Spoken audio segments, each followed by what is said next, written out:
Halo, apa kabar semuanya? Bertemu kembali dengan saya, Vian Lukas. Di video kali ini, kita akan belajar dan akan membahas tentang tahapan dan sejarah uang. Untuk lebih jelasnya, mari kita simak video pembelajaran ini dari awal sampai akhir. Tahapan dan sejarah uang dibagi menjadi beberapa bagian berikut ini. Yang pertama adalah tahap barter atau dikenal dengan tahap inatura. Jadi nama lain barter adalah inatura. Kemudian berkembang menjadi tahap uang barang, lalu tahap uang logam atau kita sebutnya sebagai pembayaran tunai. Begitu juga dengan tahap uang kertas, disebut sebagai pembayaran tunai. Lalu ada tahap uang giral atau tahapan non-tunai. Lalu dalam perkembangan zaman dengan kemajuan teknologi, maka terciptalah yang disebut e-wallet atau dompet digital. Nah, ini termasuk juga pembayaran non-tunai. Lalu kemudian yang terakhir adalah e-money atau tahap pembayaran non-tunai. Untuk selengkapnya, kita langsung saja mulai dari tahap yang pertama, yaitu tahap barter. Yang dimaksud dengan tahap barter adalah sistem pertukaran barang dengan barang. Pemikiran dan kebutuhan yang terus berkembang menghadapkan manusia pada kenyataan bahwa apa yang diproduksi sendiri ternyata tidak bisa memenuhi seluruh kebutuhannya. Untuk memperoleh barang yang tidak bisa diproduksi sendiri, maka manusia pada zaman itu mencari orang yang mau menukarkan barang dengan barang lain yang dibutuhkan olehnya. Akibatnya muncullah sistem barter atau inatura, yaitu sistem pertukaran barang dengan barang. Penerapan sistem barter ternyata tidak mudah karena ada beberapa kesulitan yang dihadapi. Di antaranya adalah sebagai berikut. Yang pertama, sulit menemukan kedua belah pihak yang mempunyai keinginan dan kebutuhan yang sama. Misalnya, Lilo memiliki 2 ekor bebek dan butuh kain sarung. Berarti ia harus mencari orang yang mempunyai kain sarung dan membutuhkan 2 ekor bebek. Jika Lilo tidak bertemu orang yang mempunyai kain sarung, namun orang tersebut membutuhkan beras, maka tidak akan terjadi pertukaran atau barter tersebut. Kelemahan yang kedua, sistem barter membutuhkan waktu yang lama. Contohnya tadi adalah Lilo yang membutuhkan kain sarung harus menyediakan waktu untuk mencari orang yang bersedia menukarkan kain sarungnya dengan 2 ekor bebek. Sebab mencari orang yang memiliki kebutuhan persis saling berlawanan tidak mudah.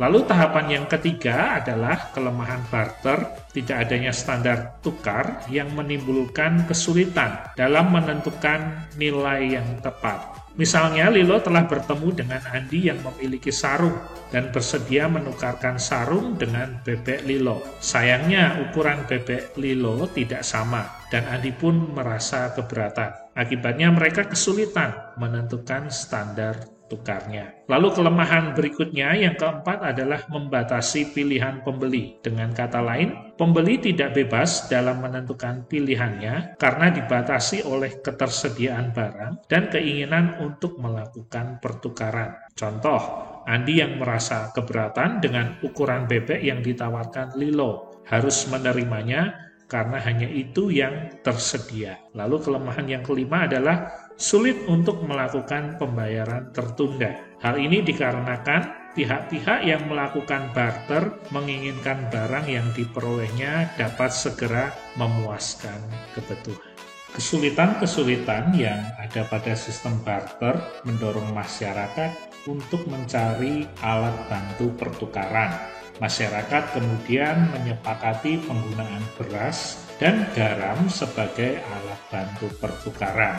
Pemilihan beras dan garam sebagai alat pertukaran karena kedua barang tersebut disukai umum. Setiap orang selalu bersedia menerima beras dan garam.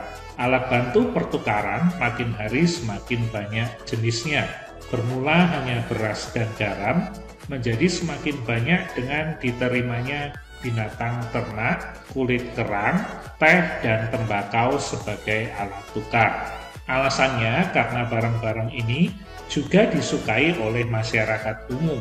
Akhirnya di dalam masyarakat terdapat beberapa jenis barang yang digunakan sebagai alat bantu pertukaran. Siapa yang membawa jenis barang tersebut dapat menukarkan dengan barang apapun yang ia butuhkan. Melihat peran barang-barang tersebut sebagai alat bantu yang dapat memperlancar adanya pertukaran, maka masyarakat sekarang mengatakan bahwa barang-barang itu berperan sebagai uang.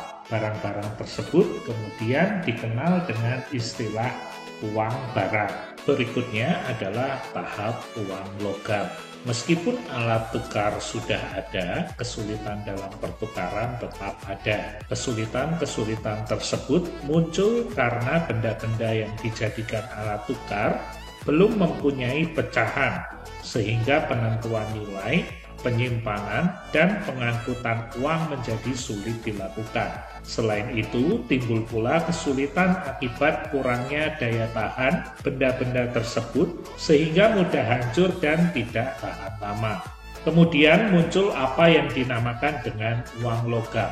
Logam dipilih sebagai alat tukar karena memiliki nilai yang tinggi, tahan lama, tidak mudah rusak, mudah dipecah tanpa mengurangi nilai, dan mudah dipindah-pindahkan, sehingga digemari oleh umum. Logam yang dijadikan alat tukar diantaranya adalah emas, perak, tembaga, kuningan, dan aluminium. Tahap berikutnya adalah tahap uang kertas. Uang logam terus berkembang, tapi karena keterbatasan bahan logam, diciptakanlah uang kertas. Mula-mula, uang kertas yang beredar merupakan bukti pemilikan emas dan perak sebagai alat atau perantara untuk melakukan transaksi. Dengan kata lain, uang kertas yang beredar merupakan uang yang dijamin 100% dengan emas atau perak yang disimpan, dan sewaktu-waktu dapat ditukar secara penuh dengan jaminannya. Pada perkembangan selanjutnya, masyarakat tidak lagi menggunakan emas sebagai alat pertukaran. Sebagai gantinya, mereka menjadikan kertas bukti tersebut sebagai alat tukar. Pembuatan uang kertas pun tidak lagi dijamin oleh emas, melainkan dijamin oleh undang-undang. Uang kertas diterima oleh masyarakat umum bukan karena nilainya, tapi karena kepercayaan. Itulah sebabnya uang kertas disebut uang kepercayaan atau fiduciary money. Bila dibandingkan dengan uang logam, uang kertas memiliki 3 kelebihan sebagai berikut. Pertama, biaya pembuatan relatif lebih murah. Yang kedua, menghemat pemakaian emas dan menghindari kemungkinan hilangnya emas dari berbagai resiko. Yang ketiga, peredaran uang kertas bersifat elastis dan mudah disesuaikan dengan kebutuhan. Tahap berikutnya adalah tahap uang giral. Kehidupan manusia terus berlangsung, perkembangan zaman terus berlanjut. Begitu pula dengan perkembangan uang. Tukar-menukar barang jumlahnya makin besar, sehingga transaksi menggunakan uang logam dan uang kertas menimbulkan beberapa kesulitan. Uang logam dan uang kertas susah dipindahkan dan berbahaya jika dibawa dalam jumlah besar. Untuk mengatasi kesulitan tersebut, maka diciptakanlah uang giral atau uang bank yang dikeluarkan oleh bank umum. Kini, uang yang beredar di masyarakat terdiri atas uang kertas, uang logam, dan uang giral. Perlu kamu ketahui, penggunaan uang giral memberikan beberapa manfaat berikut ini. Yang pertama, memudahkan pembayaran karena tidak perlu menghitung uang. Yang kedua, alat pembayaran dapat diterima dalam jumlah yang tidak terbatas, nilainya sesuai dengan yang dibutuhkan. Lalu yang ketiga, lebih aman karena resiko uang hilang lebih kecil, dan bila hilang, bisa segera dilaporkan ke bank yang mengeluarkan untuk melakukan pemblokiran rekening. Tahap berikutnya adalah e-wallet atau dompet digital. Sebagian besar konsumen di perkotaan kini terbiasa menggunakan dompet digital. atau cashless alias non-tunai. Layanan mobile payment semakin populer seiring meningkatnya pemakaian smartphone hingga 70% dalam 5 tahun terakhir di Indonesia. Terlebih semakin banyak pilihan aplikasi e-wallet atau dompet digital tanpa kartu untuk melakukan transaksi seperti OVO, GoPay, Dana, Link Aja, ShopeePay, dan yang lain sebagainya. Tahap berikutnya adalah e-money. Jenis alat pembayaran non-tunai yang satu ini semakin populer penggunaannya dalam beberapa tahun terakhir. Uang elektronik bisa berupa kartu yang dapat digunakan untuk pembayaran atas dasar nilai uang atau dana yang sudah disetorkan terlebih dahulu atau dengan istilah top up. Jenis kartu ini bisa digunakan untuk membayar e-tol, parkir, hingga tiket KRL. Demikian tahapan perkembangan dari alat dan sistem pembayaran. Terima kasih sudah menyaksikan video ini dari awal sampai akhir. Jangan lupa untuk subscribe agar saya terus bersemangat untuk membangun channel ini. Terima kasih, kita bertemu lagi di video kita selanjutnya. Bye-bye.